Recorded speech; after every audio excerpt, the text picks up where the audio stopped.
نماز میں خشوع خضوع پیدا کرنے کا نہایت ہی آسان طریقہ امام غزالی علیہ الرحمہ نے اپنی کتاب احیاء العلوم میں نقل کیا ہے۔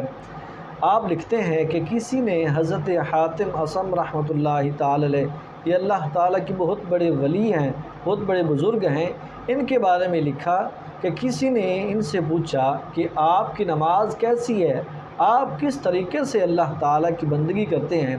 کس طریقے سے آپ نماز ادا کرتے ہیں؟ تو آپ علیہ الرحمہ نے فرمایا کہ جب نماز کا وقت قریب ہوتا ہے تو میں کامل طریقے سے، صحیح طریقے سے، اچھے طریقے سے وضو کرتا ہوں، اس کے بعد جس مقام پر نماز پڑھنے کا ارادہ ہو میں وہاں جا کر بیٹھ جاتا ہوں،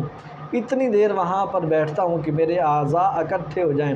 یعنی جب مجھے اطمینان حاصل ہوتا ہے، سکون حاصل ہوتا ہے، پھر اس کے بعد اللہ تبارک و تعالیٰ کی بارگاہ میں نماز پڑھنے کے لیے یہ تصور باندھ کر کھڑا ہوتا ہوں کہ کعبہ معظمہ میرے سامنے ہے، جنت میری دائیں جانب ہے اور جہنم میرے بائیں جانب ہے، میں پل صراط پر کھڑا ہوں اور ملک الموت علیہ السلام میرے پیچھے ہیں، اور آپ یہ تصور باندھتے ہیں، فرماتے ہیں کہ یہ میری زندگی کی آخری نماز ہے۔ پھر اس کے بعد میں امید اور خوف کے درمیان قیام کرتا ہوں، اور پھر جیسے تکبیر کہنی چاہیے میں تکبیر کہتا ہوں، پھر اس کے بعد قرات کرتا ہوں ٹھہر ٹھہر کر، جیسا کہ قرآن پاک میں حکم دیا گیا ہے وَرَتِّلِ الْقُرْآنَ تَرْتِیلًا، کہ قرآن پاک کو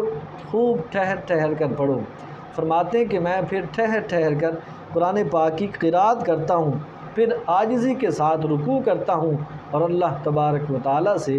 ڈرتے ہوئے میں سجدہ کرتا ہوں، پھر بائیں پنڈلی پر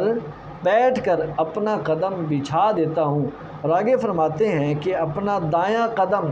انگوٹھے پر کھڑا کر دیتا ہوں، پھر اخلاص کے ساتھ باقی افعال ادا کرتا ہوں۔ یہ تمام چیزیں بیان کرنے کے بعد حضرت حاتم اصم رحمۃ اللہ تعالی علیہ آپ فرماتے ہیں کہ کمال عاجزی اختیار کرتے ہیں،